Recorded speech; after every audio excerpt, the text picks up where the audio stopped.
அப்படி பதில் சொல்ல விட்டுவிட்டு நீங்க வாட்சி பாருங்க, அதுல இல்லன்னு அர்த்தம். இல்லன்னு அர்த்தம் இருந்தா இந்த வசனம் இப்படி இருக்கிறத இந்த அங்க தந்திருக்கணும். அதுல வழங்கல. இப்ப இவங்க ஒவ்வொரு செயலையும் ஆதரிக்கிறாங்க குர்ஆன் பேர்ல. இதான் வித்தியாசம். தொடையை மறைப்பது. இப்போ இமாம்கள் அவங்ககிட்ட போய் கேளுங்க, ஒரு ஆண் வந்து ஒரு பெண்ணுக்கு முன்னால தொடை காமிக்கலாமா? கூடாது பாம்பாங்க. ஏன் அசிங்கமாங்க? அதுக்கு வந்து தவறு நடந்து அவங்கள சரிண்டா சொன்னாங்க. சட்டம் தலை துண்டிக்கப்பட வேணுமா தேவையில்லையா? கை துண்டிக்கப்பட வேணுமா தேவையில்லையா? அதுல உள்ள பிரச்சனை.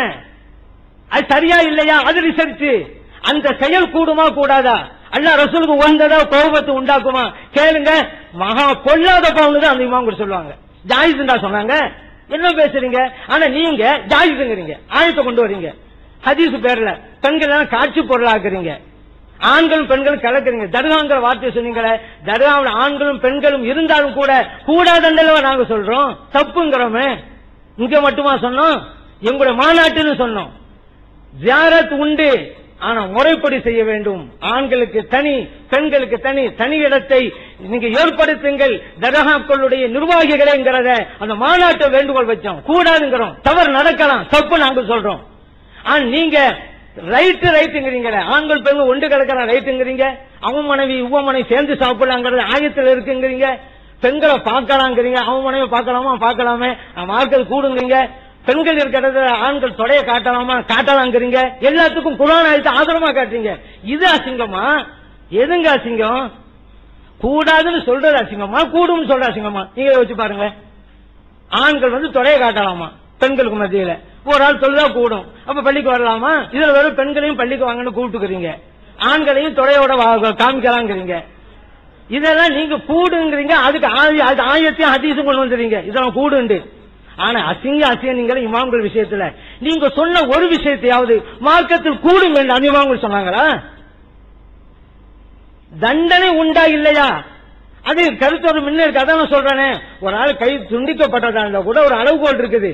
அந்த அளவு திருநாள கை துண்டிக்க பண்ணணும். ஒரு ஆள் 2 ரூபா எடுத்துட்டான், திருட்டான்ல கை வெட்டுன்னு சொல்லிடுவோமா?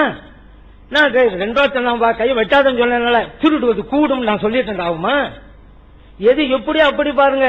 சும்மா குறை சொல்லுங்கிறதுக்கு அல்ல. இன்னொரு விஷயம் என்ன கேட்டா, இந்த குர்ஆனை மொழிபெயர்க்கவும் விரிவுரை வழங்கவும் தகுதி இல்லைங்கிறத இந்த வரைக்கும் நிரூபிச்சுக்கிட்டே இருக்கிறாங்க.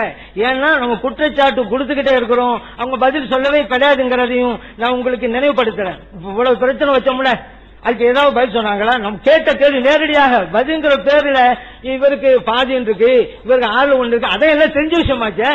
அதான் முன்னாடி வாட்சி காமிச்சேன் காலையிலேயே. நீங்க மாற்றப்பட்டு சொன்னா ஆதாரம் தாங்க. தாய்வழி சகோதரருக்கு பங்கு இருக்கா இல்லையா?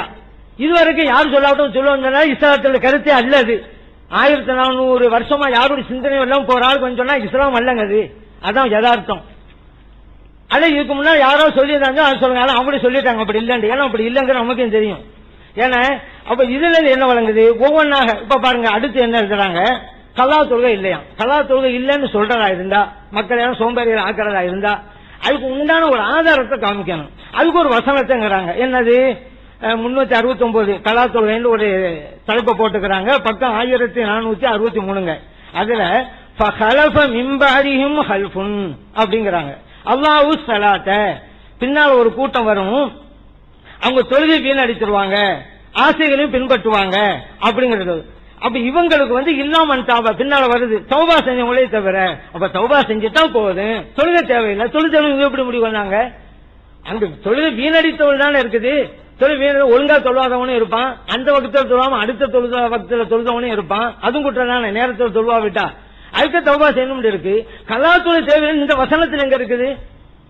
தௌபா செய்யணும் இருக்குது. ஆனா என்ன எடுக்கிறாங்க? இதில் இருந்து தௌபா செய்யணும் அல்லாஹ் சொன்னதில் இருந்து கலா தொழுகை தேவையில்லை. கலா தொழுகை வசனத்தில் இருக்குதா? ஏன் இல்லாதவளை சொல்றீங்க? ஒரு வசனத்தை புரியறதா இருந்தா மொழியாக்கம் செய்யணும், இல்லன்னா வேஷம் ஒதுங்கிறணும். இல்ல தவறு சுட்டி காட்டப்பட்டா பதில் சொல்லணும்.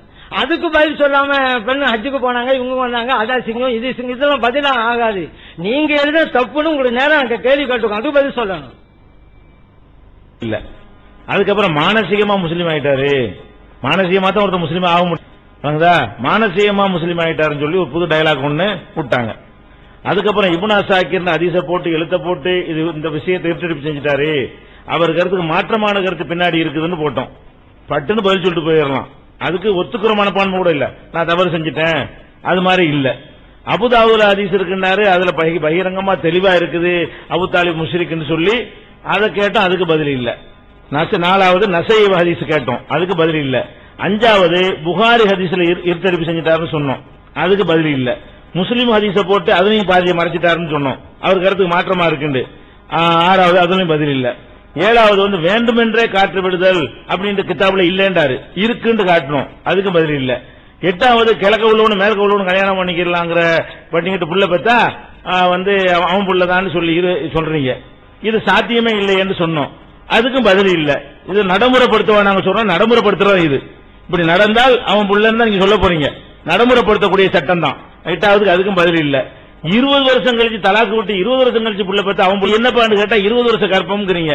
இது என்ன ஆதாரம்? இது குர்ஆன், இதுக்கு ஆதாரமா உள்ள குர்ஆன் வசனம் எது? இதுக்கு ஆதாரமா உள்ள ஹதீஸ் எது? அல்லது வேற என்ன தத்துவத்தின் அடிப்படையில் சொன்னீங்கன்னு அதுக்கு ஆன்சர் பண்ணவும் முடியல. சாபியா இருந்தா 4 வருஷம் கற்பனைங்கிறீங்க, 4 வருஷத்துக்கு பிறகு புள்ள பார்த்தா கூட ஒருத்தன் தலையில கட்டலாம்ங்கிறீங்க. அப்படின்னா இது எங்க கொண்டே விடும்? இதுக்கு என்ன ஆதாரம்? இதனுடைய குர்ஆன் என்ன ஹதீஸ் என்னன்னு கேட்டோம், அதுக்கு பதில் கிடையாது. விதத்துல 2 நிலை இருக்கு, உல்டா பண்ணி மாத்தி மாத்தி படிச்சு இங்க 2 அதுக்கு பல்ட்டி அடிச்சு மொத்தம் அதுல 4 பல்ட்டி அடிச்சிட்டீங்க. அதுல முரண்பட்டீங்க, பிதத்து உலக பிதத்து மார்க்க பிதத்து என்று அதுல குழப்பிட்டீங்க. அது மாதிரி ஹஜ்ஜிக்கு போறவங்களோட விஷயத்துல வந்துகிட்டு கற்பனை செய்ய முடியாது, எல்லாம் கற்பனை பண்ணி ஹஜ்ஜிக்கு போறவன் மிருகத்தோட சேர்ந்தா எப்படி, ஹஜ்ஜிக்கு போனவன் சின்ன பிள்ளைய கெடுத்துட்டா எப்படி, ஹஜ்ஜிக்கு போனவன் வந்து பணத்தோட சேர்ந்தா எப்படி, ஹஜ்ஜிக்கு போனவன் வந்து கழுதோட சேர்ந்தா எப்படி, ஹஜ்ஜிக்கு போறவன் வந்து ஓரின சேர்க்கையில் ஈடுபட்டா எப்படி, எது இப்படியா ஹஜ்ஜி முடியாதான், அந்த செயல் கூடாது. ஆனா ஹஜ்ஜி இந்த செயல் கூட ஹஜ்ஜி முடியாதுன்னு சொல்லிவிட்டீங்க, சேத்தான செய்வான். இவ்வளவு அசிங்கமா சொல்லிருக்கிறேன் கேட்டா அதுக்கு பதில் இல்ல. ஆனா பொம்பளை இந்த மாதிரி எல்லாம் பண்ணிவிட்டான்னு சொன்னா ஒரு கழுதையுடைய எடுத்து சொல்லவே கூசுது. அது எப்படி எழுதுனாங்கன்னு தெரியல, சொல்ல கூசக்கூடிய விஷயங்களை எல்லாம் கூட அவங்க எழுதி வைத்துக்கிற இருக்கிற காட்சியை பார்க்கிறோம். அதே மாதிரி வந்து யூசுப் அலைஹிஸ்ஸலாம் விஷயமாக அது வந்து நாங்க ஏற்றுக்கொள்ளல, நீங்க ஏற்றுக்கொண்டதாக குர்துபில சொல்றாரு, அதிகமான முஃபஸிர்கள் சொன்னாரு. அப்புறம் ராசி எப்படி சொன்னாருன்னா அப்ப முரண்பாடுறீங்க, இன்னும் குழப்பறீங்கன்னு அர்த்தம். ஒருத்தர் இருக்குங்கிறாரு, ஒருத்தர் இல்லங்கிறாரு, அது சரியான ஆன்சர் ஆகாது. அதே மாதிரி வந்து விபச்சாரிய வந்துகிட்டு கைமயமா மாட்டிக்கிற போது பொண்டாட்டின்னு சொன்னா தப்பிச்சுக்கலாங்கிறீங்க, இது வழி சொல்லி கொடுக்கறதா, இது என்ன இது அப்படின்னு கேட்டா அதுக்கு ஒண்ணு பதில் சொல்ல முடியல. ஊம பொம்பளையில கெடுத்துக்கலாம், ஊம ஆம்பளைய கெடுத்துக்கலாங்கிறீங்க, அதுக்கு தண்டனை இல்லங்கிறீங்க. தண்டனை என்ன சேத்தன அர்த்தம், செய்ய சொல்லி தூண்டுறீங்க. ஊமையை வந்து புத்தகம் படிக்க போறாம சரி பரல்ல எழுத போறீங்களா? அப்புறம் மெண்டலுடன் விபச்சாரம் செஞ்சா தண்டனை இல்லைங்கிறீங்க. மனநோயாளிகள் மேல கூடுதல் கருணை காட்டணும், அதை கெடுக்கிற அளவுக்கு என்ன செய்றீங்க, அதுக்கு தண்டனை இல்ல, கூடுதல் தண்டனை கொடுக்கணும், அது இல்லைன்னு சொல்றீங்க. அது மாதிரி சிறுமியை சீரழித்தால் ஹஜ்ஜி முடியாதுன்னு ஒரு பக்கம் சொல்லிட்டீங்க, தண்டனை இல்லைங்கிறீங்க. அது மாதிரி இந்த மாதிரிலாம் வரிசையா கேள்வி கேட்டோம், ஒண்ணுக்குமே என்ன இல்ல, பதில் இல்ல. அப்புறம் கடைசி முறை என்ன பண்ணிருக்காருன்னு கேட்டா, இதுதான் இந்த அசிங்கம்லாம் சொன்னோம்ல, ஏன் ஹதீஸ்ல இருந்தா அசிங்கம் இருக்கு எப்படின்னு பாருங்க. இந்த அசிங்கத்தை எல்லாம் சொன்ன உடனே ஏன் ஹதீஸ்ல தான் இருக்கிறது, ரசூல் ஸல்லல்லாஹு அலைஹி வஸல்லம் சொல்லி இருக்கிறாங்க. என்ன சொல்லி இருக்கிறாங்க, யார் ஒருத்தன் மன்னத்தா பஹீமத்தன் பல ஹத் அலைஹி, யார் ஒருத்தன் மிருகத்தில சேர்ந்தானோ அவனுக்கு தண்டனை இல்ல. திருமதியில ஹதீஸ் இருக்கு, ரசூலுல்லாஹ் சொன்னாங்க. நீங்க ரசூல் ஸல்லல்லாஹு அலைஹி வஸல்லம் இப்படி சொன்னாங்கங்கற திருமதியில எடுத்து காட்டணும். ரசூல் ஸல்லல்லாஹு போய் சொல்றதுல கொஞ்சம் கூட கூச்சம் இல்லாம சொல்லுவாரு. நபி ஸல்லல்லாஹு அலைஹி வஸல்லம் சொன்னாங்கன்னு இப்னு அஸாக்கிர்ல சொல்லலையா, அபூதாவுத் திருமதியில சொல்லலையா, நபிகள் நாயகம் ஸல்லல்லாஹு அலைஹி வஸல்லம் வந்து மிருகத்தோடு சேர்ந்தால் அவனுக்கு தண்டனை இல்ல என்று சொன்னார்கள். அது திருமதியில இருக்குது.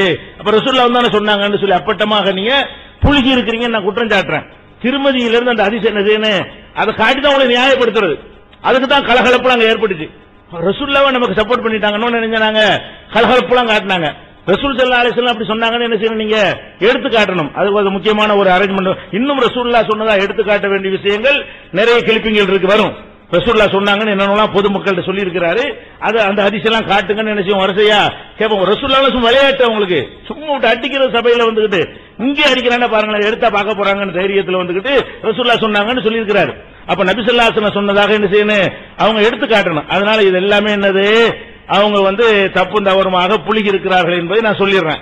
ஒவ்வொரு விஷயத்துக்கா பதிலையும் சொல்லிட்டு புதுசு புதுசாக எடுத்து வைக்க வேண்டி இருக்கிறது. இப்ப இந்த கூட்டமாக சாப்பிடுற விஷயம் இருக்குல்ல, அந்த ஆயத்து அழகா இருக்கிறது.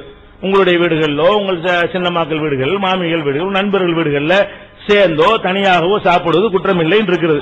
அதுல என்ன கேட்கிறார் தெரியுமா, கும் தான். கும் என்றால் யார், ஆம்பளை.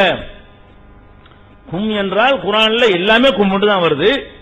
999% வந்து ஆம்பளையை பார்த்தா அல்லாஹ் சொல்றான், பொம்பளையை பார்த்து சொல்லவே இல்ல. ஆம்பளைக்கு சொன்னதுதான் பொம்பளைக்கும் உள்ளது. அப்ப எல்லாம் குத்திப அலைக்கும், உங்கள் மீது கடமைங்கிறான, ஆம்பளைக்கு தான் நோன்பு கடமையா? உங்களை காப்பாற்றிக் கொள்ளுங்கள், ஆம்பளைக்கு தான் காப்பாற்றிக் கொள்ளணும். அதுல ஆண் வார்த்தையா தானே வருது. அந்த அன்புச குண்டு வர்றதுனால இதுல பொம்பளை எங்க இருக்குன்னு கேட்கிறாரு. அப்ப மனிதர்களே, யாயு ஹொன்னாஸ், மனிதர்களே, இன்னா கலக்குனா கும், உங்களை படைத்தோம். உங்களை என்ன கும்மு தானே வருது, ஆம்பளைய படைத்தோம்.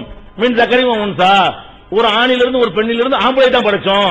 பொம்பளை அல்லாஹ் படைக்கல, வேற யாரும் படைச்சிட்டாங்க. அல்லது ஆம்பளை தானே படைச்சாங்கிறான்.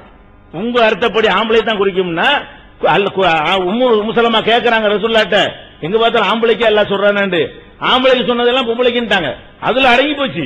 அப்ப எதுல பெண்களுக்கு பிரத்யேகமா இல்லைன்னு வருதோ அதை தவிர குர்ஆன்ல ஆண்பால சொன்ன அனைத்தும் பெண்களுக்கும் தான். 3 யாயுல்லதீன ஆமனு கூட ஆம்பளை தானே. யாயுல்லதீன ஆமனுங்கிறதுல எப்படி வந்து பொம்பளைங்க வருவாங்க? யாயுல்லதீன ஆமனுன்னு கூப்பிடுறான், எல்லாமே ஆண்களை தானே எல்லாம் கூப்பிடுறான். ஆமா, அல்லதீன ஆமனுங்கிறது வந்து அல்லாஹ்யின்டா வந்திருக்குது. அப்ப அந்த அல்லாஹ்யின் வந்தா பெண்கள் வரும். அல்லதீனா ஆண்பால், ஆண்பால தானே கூப்பிடுறான். அப்ப எல்லாமே எனக்கு ஆண்பால தான் வருது. அது கூட விளங்காம இப்படி சொல்றாங்க. அதனால ஒன்னா சேர்ந்து சாப்பிடுறதுங்கிற அந்த ஆயத்துல வந்து அது ஆணையும் தான் குறிக்கும், பெண்ணையும் தான் குறிக்கும். குர்ஆன்ல உள்ள ஏராளமான வசனங்கள் அதைத்தான் குறிக்கும். எதுல பெண்களுக்கு இல்லைன்னு வரேன் குறிப்பிட்டு இந்த இடம் உங்களையும் உங்கள் மனைவியரையும் வச்சுருவீங்க, அந்த இடத்துல பெண்கள் குறிக்கணும் வச்சுருவோம். உங்களையும் சொல்லிட்டு உங்கள் மனைவியரை சொன்னா பிரிக்கிறான். அப்படி பிரிச்சான்னு சொன்னா அம்புசக்கும் அகலிக்கும், அந்த இடத்துலதான் வந்துகிட்டு ஆம்பளை மட்டும் குறிக்குமே தவிர அம்புசனா அம்புசக்கும் நிசானா நிசாக்கும் அந்த இடத்துல பிரிச்சிரும். மற்ற எல்லா இடங்கள்லையும் ஆண்பாலை குறிக்கக்கூடிய வகையில் தான் குர்ஆனுடைய ஸ்டைல் இருக்கிறது. அது பெண்களை தான் குறிக்கும்ங்கிற சாதாரண அடிப்படையை தப்சீரை வாசிக்கும் பொழுது இதை வந்து படித்துக் கொண்டிருக்கக்கூடிய ஒரு செய்தி கூட விளங்காமல் என்ன செய்யறாங்க, அவர் ஒரு வாதம் பண்றார். அது முதல்ல அந்த ஆயத்துக்கு அதான் அதுக்கு சொன்ன ஒரு பதில் தப்பது. அடுத்து என்னன்னு கேட்டா, ரசூல் ஸல்லல்லாஹு அலைஹி வஸல்லம் காலத்துல ஒருத்தர் வந்து என்ன செய்வாரு, விருந்து கேட்பாரு. விருந்து இல்லைன்னு அபூ தல்ஹா வீட்டுக்கு அனுப்புவாங்க. அவங்க 2 பேரும் சாப்பாடு கம்மியா தான் இருக்கு. இந்த சம்பவம் தெரிஞ்ச சம்பவத்தினால சுருக்கி சொல்றேன். கொஞ்சோண்டு சாப்பாடு இருக்கு. அப்ப மனைவி வீட்டு சொல்லுவாரு, நினைச்சு பிள்ளைய தூங்க வச்சுப்படு, நம்ம 2 பேரும் சாப்பிடுறோமா நடிப்போம், விருந்தாளி சாப்பிடுட்டு விளக்கு அமர்த்தி விட்டு 3 பேருமா உட்கார்ந்து கணவன் மனைவி சாப்பிடுற மாதிரி நடிக்க விருந்தாளி சாப்பிட்டார். கணவன் மனைவி அந்நியான் ஒன்னா உட்காந்து சாப்பிட்டு இருக்காங்க. அது விளக்கு அணைச்சு விட்டு, விளக்கு அணைக்கிறதுக்காக வேண்டி அது டேஞ்சர். வெளிச்சத்தில் சாப்பிடுறது விளக்கு அணைக்கிறது ஆபத்தானது. ஆனா இங்க விளக்கு அணைச்சதுக்காக வேண்டி விருந்தாளி சாப்பிடணும், கொஞ்சம் சாப்பாடு இருக்கு, நம்ம சாப்பிடறத நினைச்சுக்கிட்டு விருந்தட்டுல கை வச்சுட்டு இருப்போம்னு சொல்லி 3 பேர் உட்கார்ந்து இருக்கிறாங்க. அப்ப இதெல்லாம் நிறைய மாதிரி ஆதாரங்கள் இருக்குது, அது தனி விஷயம். அப்ப இதான் நமக்கு நம்முடைய எதிர தர்ஜுமாவுல அசிங்கன்னு அவர் கண்டுபிடிச்ச ஒரே மாதிரி தான் இதான் அசிங்கம். நல்லா விளங்கிக்கிறேன். அடுத்து என்னன்னு கேட்டா, இன்னும் சில விஷயங்கள், ஏன்னா நிறைய வீடியோக்கள்லாம் அவ்வளவு விஷயங்கள் இருக்கிறது, அது போட வேண்டி இருக்கிறது. இந்த பாருங்க, ஒழுவு செய்யற விஷயமாக ஷாஃபி மதவுக்கு ஒரு சட்டம் இருக்குது, ஹனபி மதவுக்கு ஒரு சட்டம் இருக்குது. அதை நியாயப்படுத்தி இதை நியாயப்படுத்தி சொல்லும் பொழுது புகாரில் இருக்கின்ற ஒரு ஹதீஸ் சொல்லுவாரு, அரபிலாம் ஒழுங்கா வாசிச்சு அர்த்தத்தை இஷ்டத்துக்கு. ஆனா ஹனஃபி இமாம் சொல்றாங்க இந்த ரெண்டையும் தனித்தனியா தான் செய்யணும். ஏன்னா அதே புகாரிலே பதிவு செய்யப்பட்டிருக்கிறது.